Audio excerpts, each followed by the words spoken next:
من الشيطان اللعين الرجيم. بسم الله الرحمن الرحيم. الحمد لله رب العالمين والعاقبة للمتقين والجنة للمؤمنين والنار للمنافقين. الحمد لله الذي جعلنا من المتمسكين بولاية علي بن أبي طالب وأولاده المعصومين.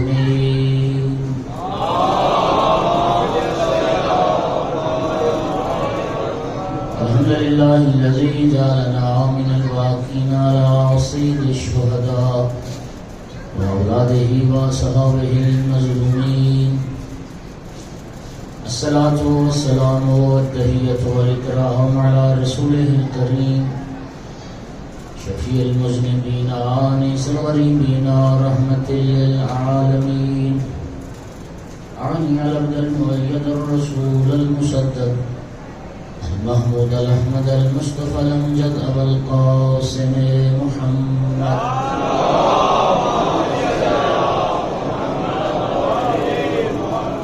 ثم الصلاة والسلام والتحية والإكرام على آله الطيبين الطاهرين المعصومين المنتجبين المنتخبين المظلومين واللعنة الدائمة على أعدائهم الملومين من يوم عداوتهم إلى قيام يوم الدين وبعد يوم الدين. أما بعد، قال رسول الله صلى الله عليه وآله وسلم: يا علي أنت وشيتك هم الفائزون يوم القيامة. صلوات.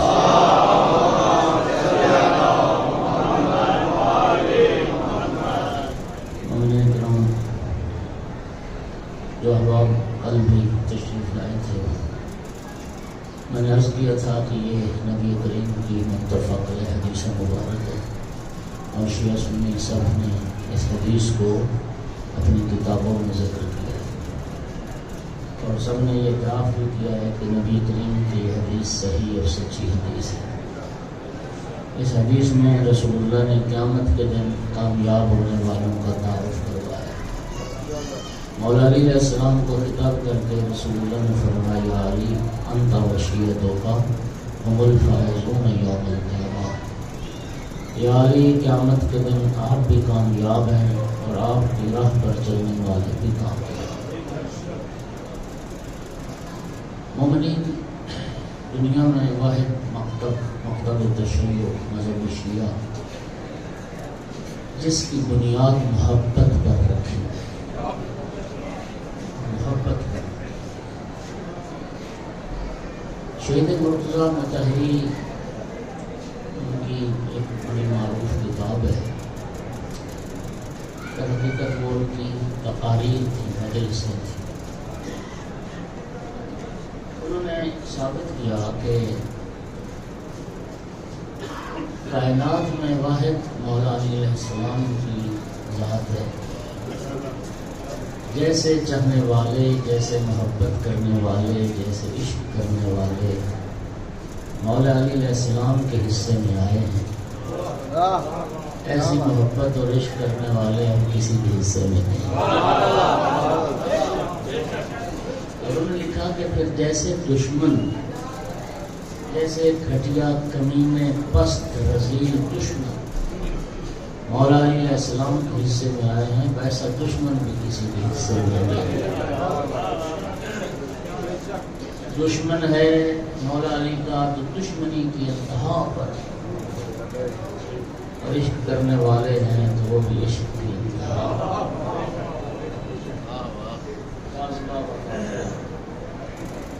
اور فرماتے ہیں کہ دنیا میں جتنا کوئی انسان صاحب عقیدہ ہوگا تو دونوں جو پہلو ہیں نا اس کے وہ سخت ہوں گے، چاہنے والے بھی محبت میں سخت ہوں گے اور دشمن بھی دشمنی میں سخت ہوں گے۔ اور وہ فرماتے ہیں کہ وہ بندہ جس کا کوئی دشمن نہ ہو، جس کا کوئی مخالف نہ ہو، یاد رکھو وہ نظریاتی نہیں ہے، وہ منافق ہے۔ کو خوش رکھنے کی کوشش کرتا ہے، میں اس میں اضافہ کر دیتا ہوں، یہ منافق ہے، یہ سیاستدان ہے۔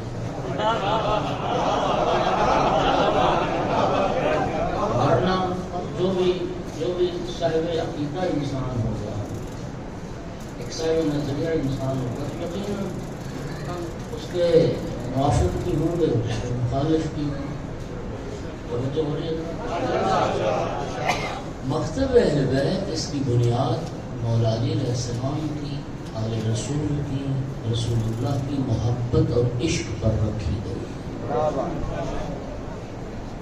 اطاعت اتباع کی منزل انشاءاللہ بعد میں آ جاتی ہے، لیکن پہلا مرحلہ وہ پیغمبر اور آل پیغمبر سے محبت کرنے کا ہے۔ اور یہ جب محبت میں انسان پختہ ہو جاتا ہے نا جی، محبت میں، تو پھر اطاعت کی منزل بھی ہے، پھر اطاعت کی منزل بھی۔ اچھا ایک توجہ ہوگی، قُلْ لَا أَسْأَلُكُمْ عَلَيْهِ أَجْرًا إِلَّا الْمَوَدَّةَ فِي الْقُرْبَى، سورہ مبارکہ شورى کی آیت ہے۔ اللہ تعالیٰ نے پیغمبر کے قرابت داروں کی مودت کو فریضہ قرار دیا ہے، واجب قرار دیا۔ اور یہ واجب میں نہیں کہہ رہا، روایت نازل ہوئی، صحابہ کرام نے بھی اس آیت سے وجوب ہی سمجھا۔ اگر شیعہ سنی کا یہ حدیث روایت نو میں مجرم ہے، جابر بن عبداللہ انصاری رضی اللہ تعالی عنہ، ابو سعید خدری رضی اللہ تعالی عنہ، انہوں نے نبی پاک سے پوچھا، یا رسول اللہ، من قرابتک الذین واجبت علینا مودتہ۔ یہ سوال بتا رہا ہے کہ صحابہ سمجھ گئے تھے کہ رسول اللہ کے قرابت داروں کی مودت واجب ہے، واجب سمجھ گئے تھے، پوچھ رہے تھے وہ ہیں کون قرابت دار جن کی مودت واجب ہے۔ توجہ مومنین یاد رکھیے، یہ ہے محبت کا مرحلہ۔ اب شیعت کا مرحلہ کیا ہے؟ جس قرآن نے آل رسول کی مودت کو واجب قرار دیا، اسی قرآن نے آل رسول کی اطاعت کو بھی واجب قرار دیا۔ اطیعوا اللہ واطیعوا الرسول اطیعوا اللہ واطیعوا الرسول واولی الامر۔ یہ اولی الامر کون ہے؟ اس آیت اطاعت اسے کہتے ہیں۔ یہ آیت اطاعت جب نازل ہوئی، پھر جناب جابر نے پوچھا، یا رسول اللہ، وہ صاحبان امر کون ہے جن کی اطاعت واجب ہے؟ ذمہ داروں تین طرح کا حدیث کا سلسلہ ہے۔ نبی کریم نے مولا علی علیہ السلام سے لے کر امام ہادی مہدی اجل اللہ فرجہ شریف تک ایک ایک امام کا نام، لقب، کنیت ذکر کر کے فرمایا، یہ ہیں صاحبان امر جن کی اطاعت تم پر واجب ہے۔ اب شیعوں پر آپ کی مرضی ہے، آیت مودت تک صرف نہیں رکنا، آیت مودت سے بڑھ کے آیت اطاعت تک پہنچنا ہے۔ نعرہ تکبیر، نعرہ رسالت، نعرہ حیدری، محمد وآل محمد صلوات۔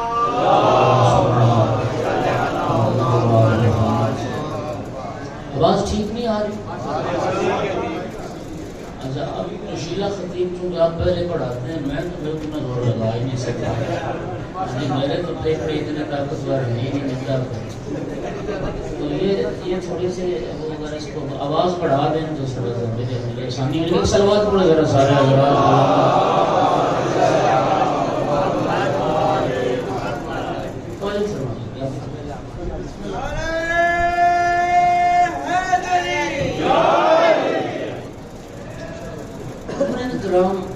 اگر جب ہم رجوع کرتے ہیں تعلیمات محمد و آل محمد کی طرف، تو آل رسول نے اپنے شیعوں کی کچھ نشانیاں، کچھ علامات بیان فرمائی۔ اگر اجازت دو تو آج کچھ حدیث ہے، اور پھر وہی کل والا جملہ کہ اللہ مجھے، ہم سب کو، آپ سب کو ان پر عمل کی توفیق عطا کرے۔ شیعہ امیر المومنین کی پہچان کیا ہے؟ پہلی حدیث امام جعفر صادق علیہ السلام نے ارشاد فرمایا انما شیعۃ علی ابن ابی طالب من عف بدنہ وفرجہ. فرمایا جو مولا علی علیہ السلام کا شیعہ ہوتا ہے نا وہ حرام سے اپنے شکم کو بھی بچاتا ہے اور حرام سے اپنی شرمگاہ کو بھی بچاتا ہے. مولا علی علیہ السلام کا شیعہ پہچان بتا رہے امام وہ حرام خور نہیں ہوتا. لقمہ حرام کھانے والا مولا علی کا شیعہ نہیں ہوتا. رزق حلال کمانے والا اور رزق حلال اولاد کو کھلانے والا وہ مولا علی کا اور اہل بیت کا شیعہ ہوتا ہے. توجہ. حرام خور کا کیا تعلق؟ توجہ.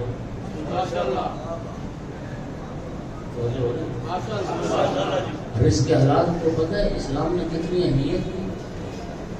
ایک بندہ آتا ہے رسول اللہ کی خدمت میں یا رسول اللہ مجھے اسم اعظم تعلیم فرمائیں. اسم اعظم. سرکار نے فرمایا اسم اعظم کو کیا کرنا چاہتے ہو؟ عرض کی یا رسول اللہ چاہتا ہوں اسم اعظم کے ذریعے جو دعا مانگوں وہ میری مستجاب ہو جائے. سرکار نے فرمایا غیر اللہ کی محبت دل سے نکال دے لقمہ حلال کھایا کر پھر جس نام سے بھی اللہ کو پکارو گے وہی اسم اعظم ہے.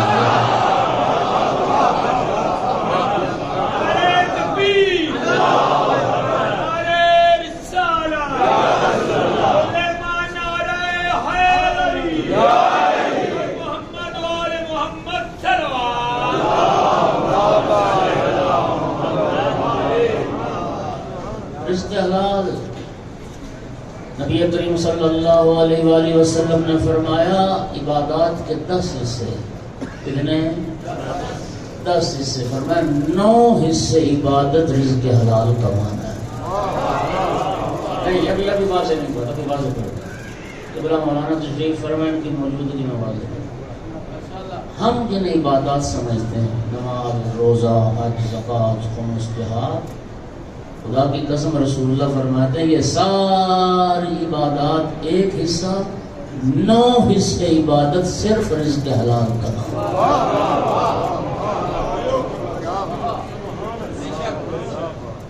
القاسم حبیب اللہ ایسے تو نہیں فرمایا کہ رزق حلال کا مطلب ہے نا وہ اللہ کا دوست ہے. خدا کی قسم یا حبیب اللہ لقب رسول اللہ کا یا حبیب اللہ اس کا ہے جو رزق حلال کماتا ہے.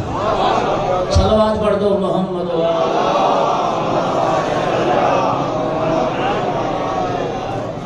محبوب ہے اللہ کا رزق حلال کماتا.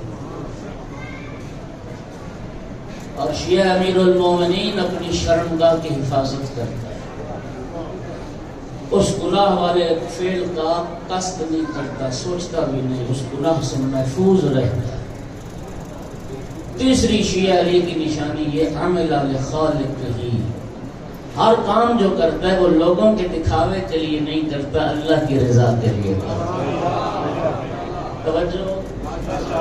نماز اللہ کی رضا کے لیے حج اللہ کی رضا کے لیے مسجد بنواتا ہے اللہ کی رضا کے لیے بارگاہ تعمیر کرتا ہے اللہ کی رضا کے لیے مجلس کرواتا ہے اللہ کی رضا کے لیے عزاداری کا اہتمام کرتا ہے اللہ کی رضا کے لیے مومنین کو لنگر کھلاتا ہے اللہ کی رضا کے لیے ماتم داری کرواتا ہے اللہ کی رضا کے لیے خود ماتم کرتا ہے اللہ کی رضا کے لیے لوگوں کی واہ واہ حاصل کرنے کے لیے نہیں صرف اللہ کو راضی کرنا.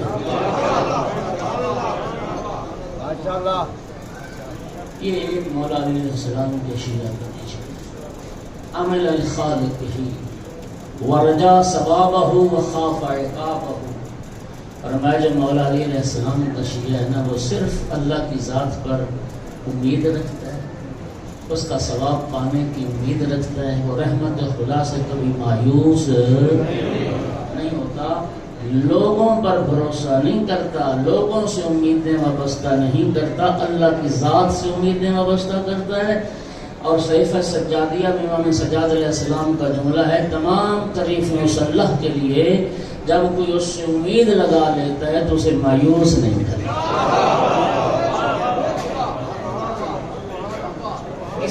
کسی کی آس کو یاس میں نہیں بدلتا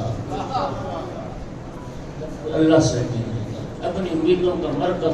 اسی نہج البلاغہ میں فرمایا مولا میر نے وصیت جناب امیر کی لا یرجون احد منکم الا ربا، میں تمہیں وصیت کرتا ہوں کسی سے امید نہ رکھنا، صرف اپنے رب سے امید رکھنا. وخاف عقابہ، اور اگلی نشانی یہ ہے کہ جو مولا علی علیہ السلام کا شیعہ ہوتا ہے نا وہ عذاب خدا سے بڑا ڈرتا ہے، عقاب الہی سے بڑا خوف کرتا ہے، اللہ کی گرفت سے بڑا ڈرتا ہے. اس بات سے ڈرتا رہتا ہے کہیں اللہ کی گرفت میں نہ آ جاؤں، کہیں اللہ کے عذاب کی اور اللہ کی پکڑ میں نہ آ جاؤں. جو یہ خوف رکھتا ہے وہ مولا علی کا شیعہ ہے. توجہ ہو گیا ذرا؟ ایک صلوات پڑھو ذرا.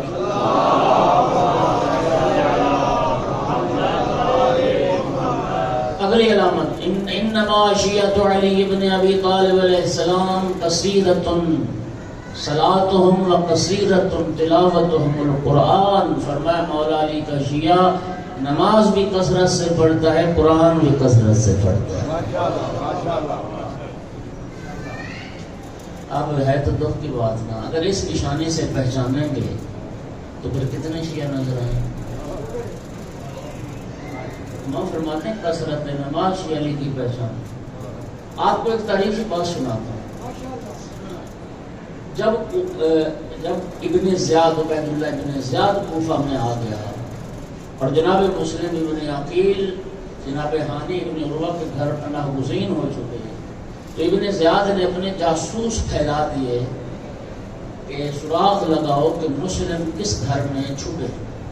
جناب مسلم ابن عقیل سفیر امام حسین علیہ السلام توجہ کریں، کہتے ہیں کہ ابن زیاد کا ایک خاص لازم تھا، وہ شام کا رہنے والا تھا، وہ کوفے سے اتنا واقف نہیں تھا.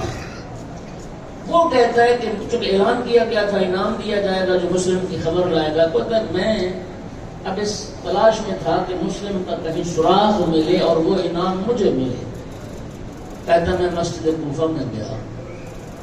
آپ جو حضرات گئے زیارات میں آپ نے مسجد کوفہ دیکھی، بڑی مسجد ہے، بہت بڑی مسجد. کہتا میں مسجد کوفہ میں گشت کر رہا تھا، چکر لگا رہا تھا. ایک شخص میں نے دیکھا کونے میں نماز پڑھ رہا ہے. میں ادھر سے ہوتے پھر ادھر گیا پھر دیکھا وہ پھر نماز پڑھ رہا ہے. دعائے قنوت اس کی اتنی لمبی تھی. کہتا ہے کہ میں بس اب انتظار میں رہا کہ یہ نماز ختم کرے. کہتا ہے میں تھک گیا انتظار کرتے کرتے. جب میں نے اس کو اس خضوع و خشوع کے ساتھ لمبی نماز پڑھتے اور پھر سلام پھرتا تو پھر اگلی نماز شروع کر دیتا. جب میں نے کثرت سے نماز پڑھتے دیکھا تو مجھے یقین ہو گیا ہو نہ ہو یہ علی کا شیعہ، ہو نہ ہو یہ علی کا شیعہ ہے جو اتنی لمبی اور اتنی کثرت سے نمازیں پڑھ رہا ہے. اس کو معلوم ہوگا کہ مسلم کہاں ٹھہرے ہوئے. اور شیعیان امیر المومنین ایک وقت تھا دشمن گواہی دیتا تھا اور مولا علی کے شیعہ کو کثرت نماز سے پہچانا جاتا تھا. اور آج ماحول کیا ہو گیا، آج حالات کیا ہو گئے. شیعہ علی کو نماز کی بات ہی اچھی نہیں لگی. اور اس شخصیت کا نام سنو، وہ کون شیعہ تھا؟ تاریخ نے اس کا نام لکھا مسلم ابن اوسجا، شہید کربلا، یار با وفا، یار و یاور امام حسین علیہ السلام، جنہیں رسول اللہ کی صحبت کا بھی شرف حاصل رہا، مولا علی علیہ السلام کی صحبت کا بھی شرف حاصل رہا، امام حسن مجتبی کی بھی صحبت کا شرف حاصل رہا، اور پھر فرزند رسول امام حسین علیہ السلام کربلا میں جان قربان. توجہ ہو رہی ہے؟ ایک حدیث نہیں، انبار حدیث کے جن میں شیعہ کی علامات بیان کی گئی ہیں. تلاوت قرآن بھی کثرت سے کرتا ہوگا، ناراض نہ ہونا. این ممکن ہے ہمارے بہت سارے ماتمیوں کو قرآن پڑھنا ہی نہ آتا ہو.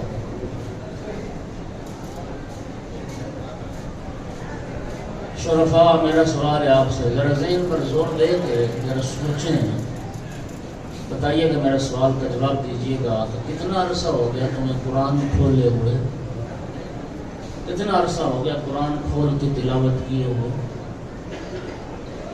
رسول اللہ تو فرما کے گئے تھے القرآن معلم معلم القرآن. پیغمبر تو فرما کے گئے تھے تارکم فیکم الثقلین کتاب اللہ و عترتی.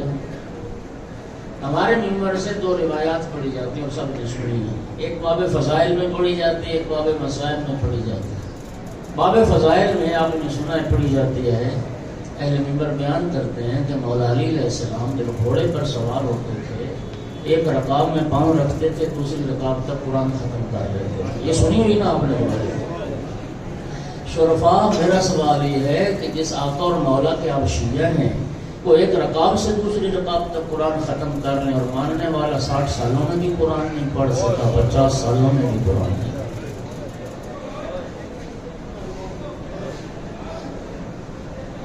کیا شب عاشور, کیا کربلا سے قرآن نہ ملا؟ شب عاشور اس طرح سے مناجات الہی, ذکر خدا اور تلاوت قرآن کی آوازیں آ رہی تھیں.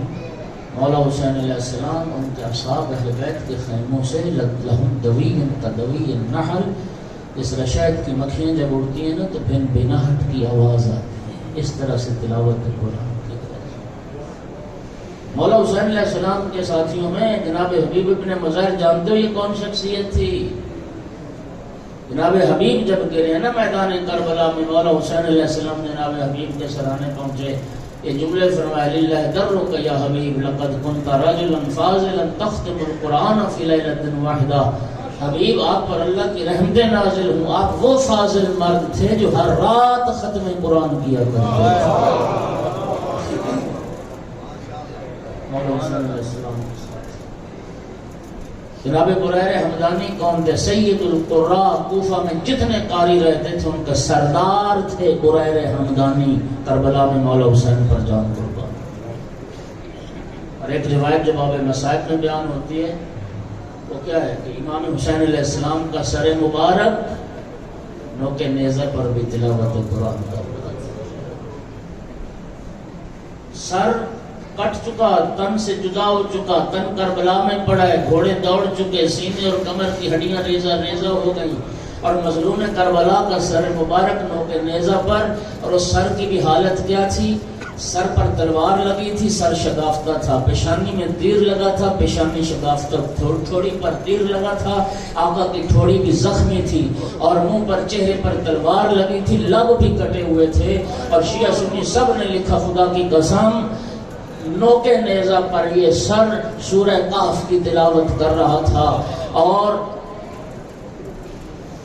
سورہ کاف کی تلاوت سن کے ان اصحاب القاف والرقیم کانوا من آیاتنا عجبا, کہ اصحاب کاف اللہ فرماتے ہیں ہماری نشانیوں میں سے عجیب و غریب نشانیاں ہیں.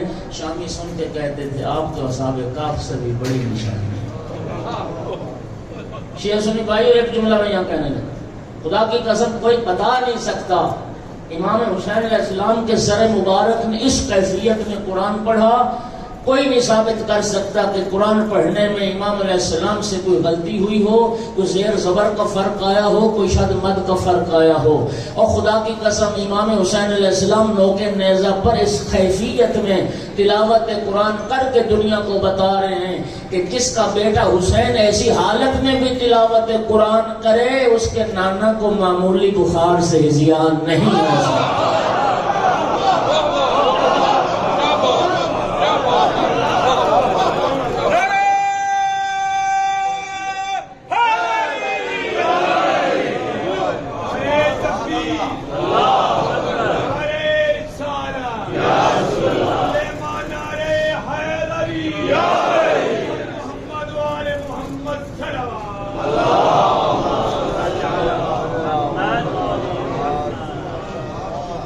کیسا آزادار ہوں مولا حسین علیہ السلام کا, میں کیسا ماتمی اور زنجیر زن ہوں. مولا تو نوک نیزہ پر بھی قرآن پڑھے اور ماننے والا بستر پر بھی نہ پڑھ سکتا, اپنے دفتر میں بیٹھ کر بھی نہ پڑھ سکتا. جعفری بیٹھے ہو, جعفری چھٹے امام کی حدیث آگے آ جائیں گے, پڑھ دیجیے سارے.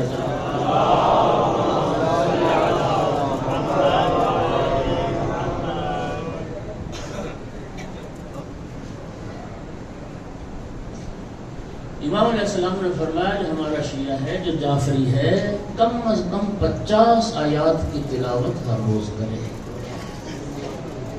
کتنا ٹائم لگتا ہے؟ ہر نماز کے ساتھ بندہ 2-4 آیات پہ پڑھ لے. ہر موبائل میں قرآن پاک موجود ہے، ایپ موجود ہے، کیا مشکل. یہ مولا علی کی شیعہ کی پہچان.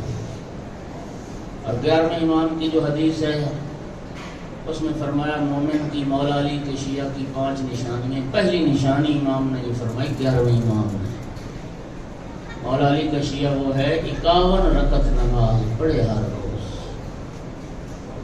51 رکعت کیا بنتی؟ واجبات بھی، نوافل بھی. نماز تہجد بھی ملا کے اللہ نے توفیق. نوافل نہ بھی بندہ پڑھ سکے تو واجب کوشش کرو قضا.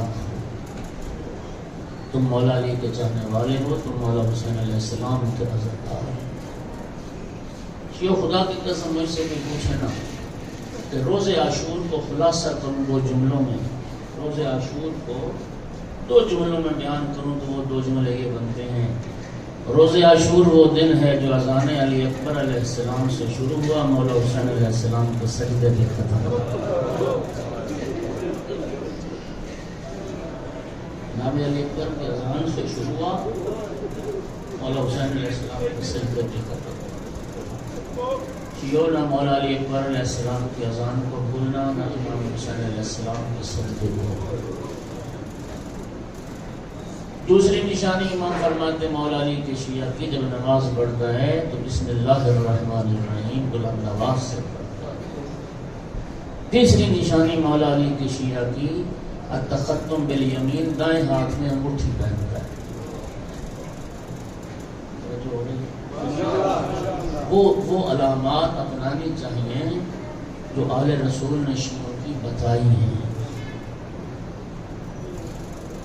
تیسری نشانی فرمایا کہ جب وہ نماز پڑھتا ہے تو خاک کربلا پر سجدہ کرتا ہے.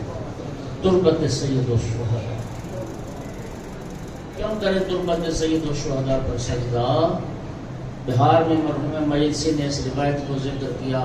چھٹے امام نے فرمایا سجود علی تربت الحسین یتم الصلاۃ و ان کانت ناقصۃ. خاک کربلا پر سجدہ کرنے سے اللہ ناقص نماز کو بھی کامل کر دیتا ہے.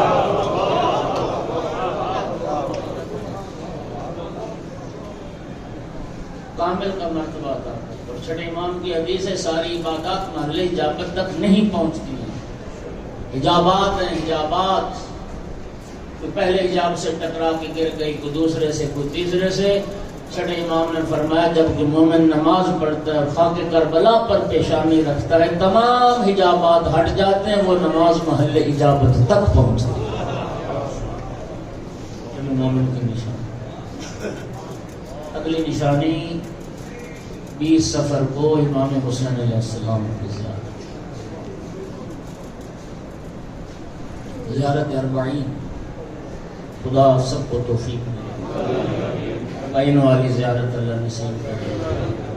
ہاں اگر توفیق دے رب کربلا جائیں. اگر کربلا نہ جا سکے تو روز عاشور کو، معذرت چاہتا ہوں، روز 40 کو 20 سفر کو سید الشہداء کے چہلم والے دن دنیا کے جہاں کہیں بھی کسی مقام پر بھی ہو کربلا کی طرف رخ کر کے کہہ دو السلام علیکم یا ابا عبداللہ. میں حدیث کا ذمہ دار ہوں.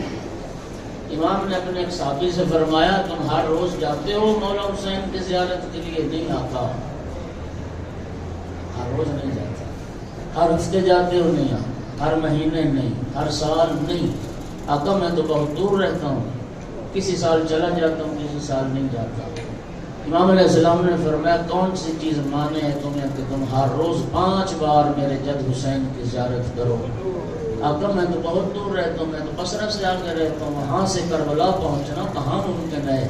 امام علیہ السلام نے فرمایا کہ تمہارے لیے اتنا بھی ممکن نہیں ہے کہ ہر روز 5 مرتبہ زیر آسمان کربلا کی طرف رخ کر کے کھڑے ہو جاؤ اور اتنا صرف کہہ دو السلام علیکم یا ابا عبداللہ. خدا کی قسم لفظوں کا ذمہ دار ہوں. چھٹے امام نے فرمایا جو اتنا سا سلام اور اتنی سی زیارت بھی مولا حسین کی پڑے گا، ایک مقبول حج اور ایک مقبول عمرے کا ثواب اس کے عظمت اہل بیت کے بابا سے بلند سلام.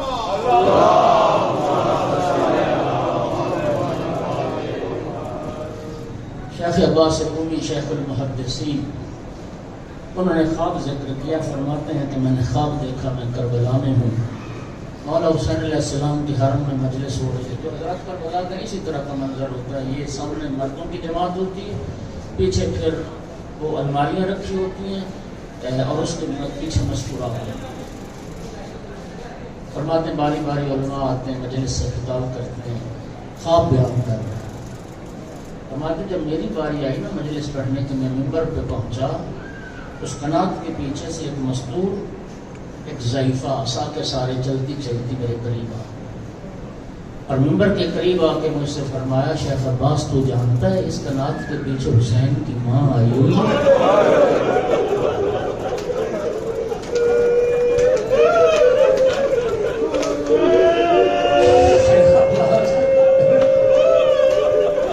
تو جانتا ہے اس قنات کے پیچھے حسین کی بہنیں آئی ہوئی ہیں؟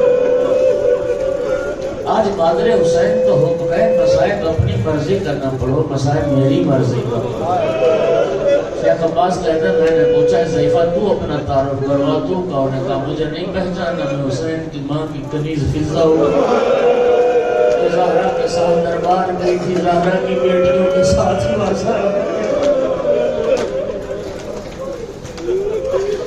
شیخ عباس نے پوچھا کیا حکم ہے بادر حسین کا، میں کون سا مصائب پڑھوں؟ سنو گے سیدہ کی حسرت؟ فرمایا بی بی کا حکم ہے اذکر وداع ولدی الحسین، میرے بیٹے حسین کی اس وقت کی مصیبت کو بیان کر جب میرے حسین کا کوئی نہ رہ گیا۔ کس طرح فدا کر کے میرا حسین فدا کی طرف قیامت کا وقت تھا، مظلوم کربلا ودا کے لیے سب سے پہلے اس خیمے میں آئے جہاں بیمار بیٹا بستر بیماری پر گراز تھا۔ سید الساجدین کی نگاہ پڑی نا بابا برباد، پھوپھی سے عرض کی پھوپھی اماں مجھے سہارا دے، میں بابا کی تعظیم کے لیے سہارا دیا۔ سید سجاد اٹھ بیٹھے، پھوپھی اماں سہارا دیا، اٹھ بیٹھے، بابا کی حالت دیکھی۔ حالت کیا تھی؟ ذرا حالت سنیں، مظلوم کربلا کی حالت کیا تھی؟ شہزادہ علی اصغر کے گلے کا خون چہرے پر ملا ہوا، ریش مبارک جناب علی اصغر کے گلے کے خون سے فدا ہوئے، صبح سے لا کے اٹھا کے خون آلودہ لباس۔ بابا آپ کی یہ حالت ہو گئی؟ اینا اینا حبیب ابن مظاہر، بابا حبیب کہاں چلے گئے؟ قد قتل، حبیب تو مارا گیا۔ اینا اینا مسلم ابن اوسجا قد قتل، اینا اینا زہیر قریر قد قتل، اینا اینا امی العباس قد قتل، اینا اینا اخی علی الاکبر، بابا بھائی علی اکبر کہاں گئے؟ اب مظلوم نے جواب بدل دیا، فرمایا سجاد بیٹا تو کس کس کا پوچھے گا، کس کس کا بتاؤں گا؟ مردوں میں یا تو رہ گیا یا تیرا غریب بابا ہے۔ عرض کی پھوپھی اماں مجھے تلوار اور عصا لا کے دو۔ فرمایا بیٹا کیا کرے گا تلوار اور عصا کو؟ بابا عصا کے سہارے میدان میں کھڑا ہونے کی کوشش کروں گا، تلوار سے جہاد کروں گا۔ میں چاہتا ہوں میں بھی اسی راہ پہ چلا جاؤں جہاں چچا عباس چلے گئے، جہاں بھائی علی اکبر چلے گئے۔ پھر میں سجاد بیٹا تیرے محاذ کا نام کربلا نہیں ہے، تیرے محاذ کا نام کوفہ و شام ہے۔ ماں بہنوں کے ساتھ کوفہ و شام کا سفر کرنا ہے۔ سجاد بیٹا یہ پور تیرے حوالے، یہ نبی کی امانتیں تیرے حوالے۔ اسرار امامت سپرد کی اب بہن کے خیمے میں تشریف لائے اور فرمائے اختی زینب ایتینی بصوب نتیق لا یرغب فی عہد من القوم، بہن مجھے کوئی پرانا لباس لا دے، میری شہادت کے بعد اس لباس کو کوئی اتارنے کی خواہش نہیں۔ میری آقا زادی نے ایک لباس دیا، مظلوم کربلا نے جگہ جگہ سے اس کو چاک کرنا ہے۔ اس لباس کو اپنے لباس کے نیچے سے بے تن کیا۔ اس کے بعد فرمایا بہن میری اللہ سے ملاقات کا وقت قریب آ گیا ہے، اور میرے پاس زیادہ وقت نہیں ہے، میں ایک ایک بیوی سے ودا نہیں کر سکتا، ساری بیویوں کے خیمے میں جمع کروں، میں سب کو سلام آخر گھر آزادی کہتی محلن یا اخی بھیا تھوڑی دیر تو رک جا، بھیا مقتل جانے میں جلدی نہ کر، ابھی تو میں نے ماں زہرا کی وصیت پوری نہیں کی، بھیا ذرا بندے قبا کھولیے، مجھے ماں زہرا کی وصیت ادا کرنا ہے۔ مظلوم نے بندے قبا کھولے، بہن نے بھائی کے گلے کے بوسے دیے، بھیا یہ ماں زہرا کی طرف سے بوسے۔ مظلوم نے بھی فرمایا بہن ذرا تو بھی چادر کو سر سے ہٹا، میں بھی بابا کی وصیت کروں۔ بھائی نے بہن کے سر کے بوسے لیے، ازادہ ساری بیوی جمع ہوئی، مظلوم نے ایک جملہ فرمایا بیویوں میں حسین تمہارا شکر گزار ہوں، پھر ایک جملہ فرمایا استعدوا للبلاء، بیوی اب دکھوں کے لیے تیار ہو جاؤ، صبر کا دامن نہ چھوڑنا، فتح تمہاری ہوگی، کامیابی تمہاری ہوگی۔ خدا کی قسم قیامت تھی، قیامت ان بیویوں کا آخری سہارا بھی میدان روانہ ہو رہا تھا، بیویاں ماتم کر رہی تھی، گریہ کر رہی تھی، واہ محمد واہ فاطمہ واہ حسین۔ ایک قدم خیمہ کی دروازے کی طرف بڑھتے بہن حاضر ہو جاتی، محلن محلن یا اخی بھیا تھوڑی دیر رک جا، ہمیں کس کے سہارے چھوڑ؟ فرمایا بہن تمہیں اللہ کے سہارے چھوڑ، میں تمہیں اللہ کے حوالے کروں۔ پھر دو وصیتیں بہن کو خیمے سے نکلتے وقت فرمائیں، سنو گے؟ اختی زینب لا تنسینی فی نافلۃ اللیل، بہن مجھے نماز تہجد میں بھلا نہ دینا، میری بہن مجھے نماز شب میں یاد رکھنا۔ اور دوسری وصیت تھی اختی زینب احفظ یتامی، میری بہن میرے یتیم تیرے حوالے، میرے یتیموں کا خیال رکھنا۔ اجرکم علی اللہ، مظلوم خیمہ سے نکلے، ایک مرتبہ آواز دی ایکم یقدم جوادی، کوئی ہے جو میرا گھوڑا حاضر کرے؟ کون رہ گیا تھا گھوڑا حاضر کرتا؟ اصحاب کے خیموں کو دیکھا، حبیب، زہیر، بریر، سب خیمے خالی، اولاد عقیل کے خیمے خالی، بیٹوں کے خیمے خالی، بھتیجوں کے خیمے خالی، ازادہ رجب سارے خیمے خالی نظر آئے۔ ایک مرتبہ مقتل کا رخ کیا، جملہ فرمایا یا ابدال الصفا و یا فرسان الحجا، وہ میرے بہادروں تم کہاں چلے گئے، وہ میرے شاہ سواروں تم کہاں چلے گئے، مالی ینادیکم فلا تجیبون۔ یہ جملہ سنو گے، یہ جملہ سنو گے عبادت ہو جائے، مالی ینادیکم فلا تجیبون، آج مجھے کیا ہو گیا تم میری بات کا جواب نہیں دیتے۔ یہ نہیں فرمایا کہ میرے بہادروں ساتھیوں تمہیں کیا ہو گیا، فرمایا مجھے کیا ہو گیا، آج میں بلاتا ہوں جواب نہیں دیتے، پہلے ایک کو بلاتا تھا 10 لبیک کہتے تھے، آج مجھے کیا ہو گیا، کیا وہ میں پہلے والا حسین نہ رہا، کیا میں پہلے والا ایک جملہ فرمایا یا ایھا الکرام قوموا عن مقامکم، او شریف زادو اٹھو، نبی زادیوں کے پردے بچا لو، رسول کی بیٹیوں کے پردے۔ اجرکم علی اللہ۔ گھوڑے سوار ذوالجناح پر گھوڑے پر سوار ہو گئے، جیسے کہ ہو گئے، گھوڑے کو ایڑ لگائی، گھوڑے نے چند قدم اٹھائے، گھوڑا رکا۔ کریم کربلا نے فرمایا گھوڑا میں جانتا ہوں تو بھی کئی دن کا پیاسا ہے، ایک بار مجھے میری وعدہ گاہ تک پہنچا دے، میں تجھے واپس آنے کی ضرورت نہیں۔ گھوڑے نے سر سے قدموں کی طرف اشارہ کیا، مظلوم نے قدموں کو دیکھا، چھوٹی بیٹی سکینہ گھوڑے کے سروں کو پکڑ کے کہہ رہی میرے بابا کا گھوڑا، میرے بابا کو مقتل نہ لے جا، میں صبح سے دیکھ رہے جو مقتل گیا زندہ واپس نہ آئے۔ کریم کربلا اترے، بیٹی کو گود میں بٹھایا، سر پہ شفقت کا ہاتھ پھیرا، جن کی چھوٹی بیٹیاں ہیں۔ ایک سوال کیا بی بی نے، یا بتا استسلمت للموت، بابا آپ مرنے کے لیے تیار ہو؟ فرمایا کیف لا یستسلم من لا ناصر لہ ولا معین، سکینہ بیٹی کو مرنے کے لیے تیار نہ ہو تو کیا کرے جس کا کوئی مددگار نہ رہے، یہ سننا تھا۔ فرمایا ردنا الی حرم جدنا، بابا مرنے جاتے ہیں تو ہمیں نانا کے شہر پہنچا دیں۔ مظلوم کا مرثی ہے، بیٹی گود میں، فرماتے ہیں لا تحرق قلبی بدمعک یا سکینہ، سکینہ میری زندگی میں نہ رو، میری زندگی میں رو کہ میرا دل نہ جلا، سکینہ بیٹی میرے بعد تو بڑا روئے گی، میرے رونے کا بڑا لمبا زمانہ ہے میری زندگی میں۔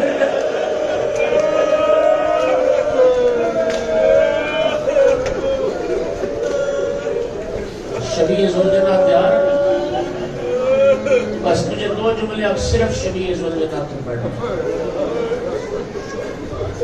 اور آج میں بتانے لگا ہوں، خدا کی قسم شیعہ صرف اللہ کی عبادت کرتے ہیں، اب اللہ کے غیر کی عبادت نہیں کرتے۔ یہ جو شبیہ بناتے ہیں نا شبیہ ذوالجلال، ایک تو اپنے گریے اور رونے کے اسباب بناتے ہیں، اور دوسرا اس لیے بناتے ہیں کہ یہ ذوالجلال یہ وہ سواری تھی جس نے کربلا میں مولا حسین سے وفا کی ہے۔ خدا کی قسم مولا مصروف جہاد تھے، الحضر الفراد کی سنائے آتی تھی، مقام مخیلہ کوفہ کے قریب جگہ ہے، وہاں تک یزیدی لشکر بھاگتا ہوا جاتا تھا، مظلوم حملہ کر کے پھر واپس خیمہ آباد تک آتے تھے۔ لا حول ولا قوت الا باللہ کی تسبیح امام کی زبان پر جاری تھی۔ یقین کریں مقتل لکھتی ہے کہ اتنی جنگ کی مظلوم نے پشتوں کے پشتے لگے، تاریخ کہتی ہے لشکر یزید میں واضح کمی نظر آنے لگ گئی، نمایاں کمی نظر آنے لگ گئی۔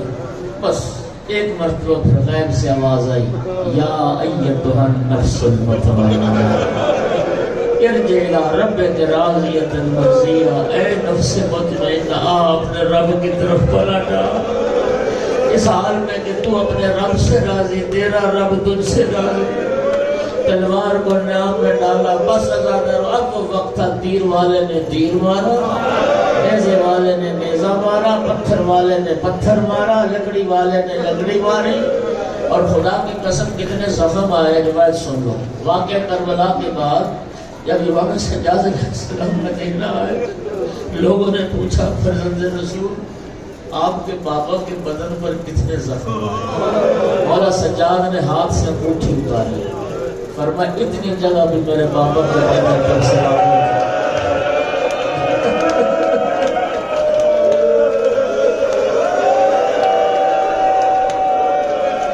اتنی جگہ بھی نہ تھی میرے بابا کے بدن پر جہاں پہ زخم نہ لگا، زخموں کے اندر زخم تھے۔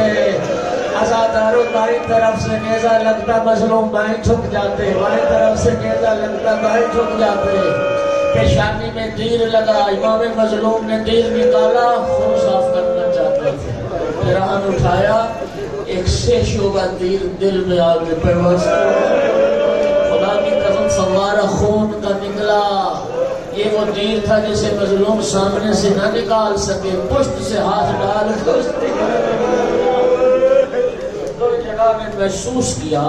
ذوالجلال نے محسوس کیا کہ میرا سوار میری زین پر سنبھل نہیں رہا۔ ذوالجلال نے کیا کیا؟ اپنے اگلے قدم اگلی جانب پھیلا دیے، پچھلے پاؤں پچھلی جانب پھیلا دیے۔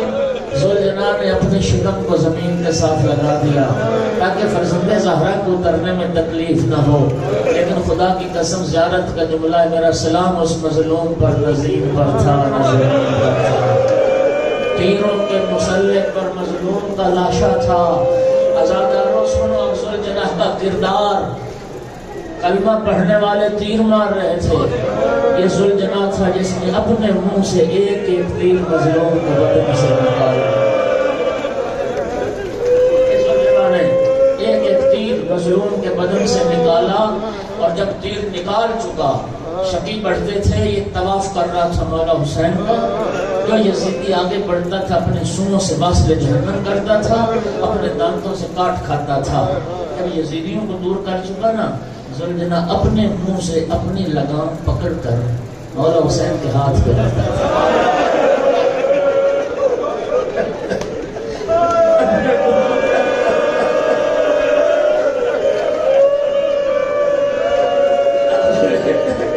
اپنے منہ سے اپنی لگام پکڑ کر حضرت رسول آپ میری پشت پہ سوار ہو جاؤ، آپ کو لے جاؤ دور، تیری بہنیں تیرے انتظار میں، تیری بیٹیاں تیرے انتظار میں۔ اللہ دارو جب دین کا کعبہ، دو جملے پڑھنے دیں، جب دین کا کعبہ گرانے والا آیا، ضربیں چلنا شروع ہوئی، اللہ دارو یہی زلزلہ تھا جب آواز گونجی اللہ ذبح الحسین بکربلا، اللہ قتل الحسین بکربلا۔ اس زلجنا نے اپنی پیشانی کو مولا کے خون سے رنگین کیا۔ اب یہ دیوانہ وار دوڑ رہا تھا، جملہ سن لو گے عبادت ہو جائے گی، اس کا حوالے چاہیے حوالے دوں گا، ذمہ داری سے لفظ پڑھوں گا، اعتراض بات میں کرنا پڑے، جملہ سن لو۔ اپنی پیشانی کو رنگین کیا، زلجنا رو رہا تھا، چیخے مار رہا تھا۔ پانچویں امام نے بتایا کہ زلجنا کیا کہہ رہا تھا، اور میں زلجنا کہہ رہا تھا واہ ظلیمہ واہ ظلیمہ، لوگوں ظلم ہو گیا، لوگوں ظلم ہو گیا، رسول کا بیٹا مارا گیا، فاطمہ زہرا کا لال مارا گیا۔ عمر ابن سعد نے حکم دیا، توجہ کرنا، عمر ابن سعد نے حکم دیا کہ اس گھوڑے کو پکڑا جائے، لیکن گھوڑا پکڑا نہیں جاتا تھا، جو سامنے آتا تھا اپنے سنوں سے اسے واصل جہنم کرتا تھا۔ ایک دستہ تیر اندازوں کا تیار ہوا کہ اس گھوڑے کو تیر مارے جائیں، اس وقت عمر ابن سعد کی غیرت کہتا ہے خبردار کوئی اس گھوڑے کو تیر نہ مارے، اس پر رسول نے سواری کی۔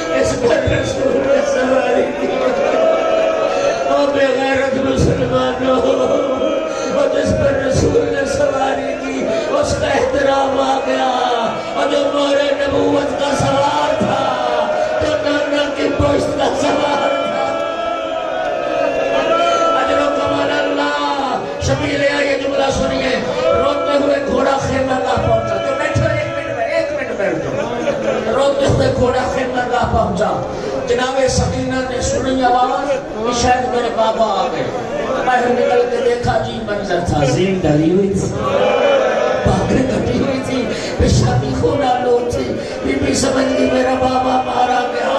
جناب سکینہ نے گھوڑے کے گلے میں باہر ڈال دے، ایک سوال کیا یا جواد ابھی اسو کے یا ابھی اب کو دلات شانا، میرے بابا کا گھوڑا مجھے اتنا بتا، میرے بابا کو ذبح کرنے سے پہلے